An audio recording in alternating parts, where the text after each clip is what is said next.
भक्तगणों, आज आपको शिवपुराण उमा संहिता में पापियों और पुण्यात्माओं का यमलोक यात्रा की कथा कहूँगा। आप इसको ध्यानपूर्वक सुने और इस चैनल को लाइक एंड सब्सक्राइब जरूर करें। सुनिए। संतन कुमार जी कहते हैं, ब्याह जी, मनुष्य 4 प्रकार के पापों से यमलोक में जाते हैं। यमलोक अत्यंत भयानक और भयंकर है। वहां समस्त देहधारियों को विवश होकर जाना पड़ता है। कोई ऐसे प्राणी नहीं है जो यमलोक में न जाते हो। किए हुए कर्म का फल कर्ता को अवश्य भोगना पड़ता है। उसका विचार करो। जीव में जो शुभ कर्म करने वाले सौम्यचित और दयालु हैं, वे सौम्य मार्ग से यमपुरी के पूर्व द्वार को जाते हैं। जो पापी पाप कर्म प्राणी तथा दान से रहित हैं, वे भयानक दक्षिण मार्ग से यमलोक की यात्रा करते हैं। मृत्युलोक के 86,000 योजन की दूरी लाकर नाना रूप वाले यमलोक की स्थिति है, यह जानना चाहिए। पुण्य कर्म करने वाले लोगों को तो वह नगर निकटवर्ती सा जान पड़ता है, परंतु भयानक मार्ग से यात्रा करने वाले पापियों को वह बहुत दूर स्थित दिखाई देता है। वहीं का मार्ग कहीं तो तीखे कांटों से युक्त है, कहीं कंकुड़ों से व्याप्त है, कहीं छुरे की धार के समान तीखे पत्थर उस मार्ग पर जड़े गए हैं। कहीं बड़ी भारी कीचड़ फैली हुई है। बड़े छोटे पादकों के अनुसार वहां की कठिनाइयों में भी भारीपन और हल्कापन है। कहीं कहीं यमपुरी के मार्ग पर लोहे की सुई के समान तीखे ढाब फैले हुए हैं।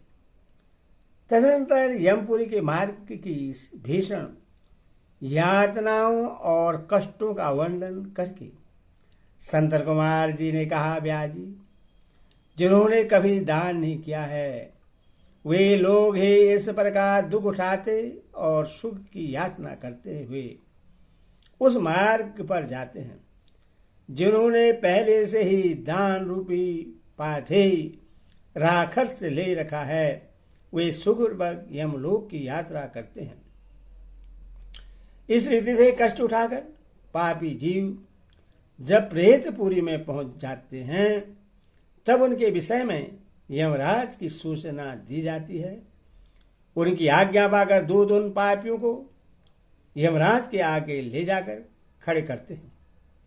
वहां जो शुभ कर्म करने वाले लोग होते हैं, उनको यमराज स्वागत पूर्वक आसन देकर पाद और अर्घ्य निवेदन करके वीर वर्ताव के द्वारा सम्मानित करते हैं और कहते हैं, वेदोक्त कर्म करने वाले महात्माओं, आप लोग धन्य हैं जिन्होंने दिव्य सुख की प्राप्ति के लिए पुण्य कर्म किया है।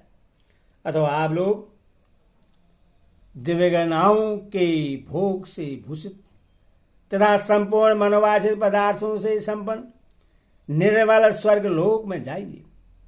वहां महान भोगों का उपभोग करके अंत में पुण्य के क्षीण हो जाने पर जो कुछ थोड़ा सा अशुभ शेष रह जाए, उससे फिर यहाँ आकर भोगिएगा। जो धर्मात्मा मनुष्य होते हैं, वे मानव यमराज के लिए मित्र के समान हैं। वे यमराज को सुखपूर्वक सौम्य धर्मराज के रूप में देखते हैं, किंतु जो कुरु कर्म करने वाले हैं, वे यमराज को भयानक रूप में देखते हैं।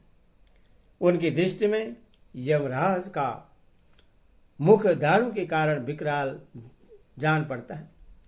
नेत्र टेढ़ी बहु से युक्त प्रतीत होती है। उनके केस ऊपर को उठे होते हैं। दाढ़ी मूछ बड़ी बड़ी होती है। होंठ ऊपर की ओर फड़कते रहते हैं। उनके 18 भुजाएं होती हैं। वे कुपित तथा काले कोयलों के ढेर से दिखाई देते हैं। उनके हाथों में सब प्रकार के अस्त्र शस्त्र उठे होते हैं। वे सब प्रकार के दंड का भय दिखलाकर उन पापियों को डांटते रहते हैं।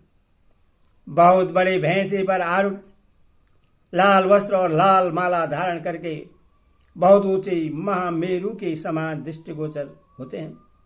उनके नेत्र प्रज्वलित अग्नि के समान उद्दीपित दिखाई देते हैं। उनका शब्द महाकाल के मेघ के समान गर्जना के समान गंभीर होता है।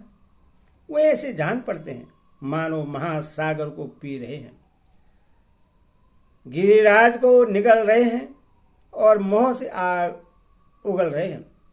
उनके समय प्रलय काल के अग्नि के समान प्रभाव वाले मृत्यु देवता खड़े रहते हैं।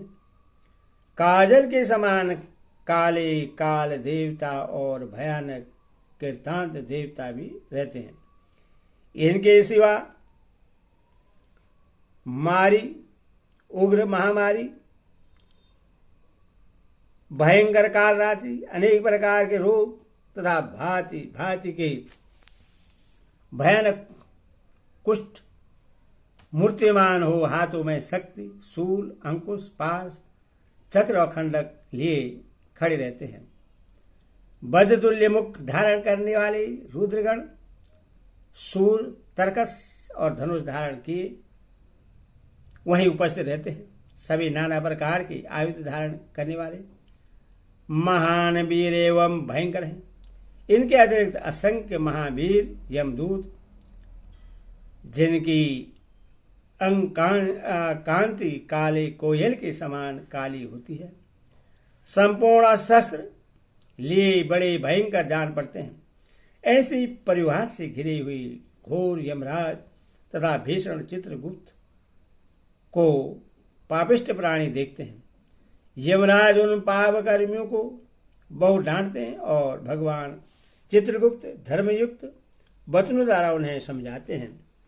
ओम नमः शिवाय।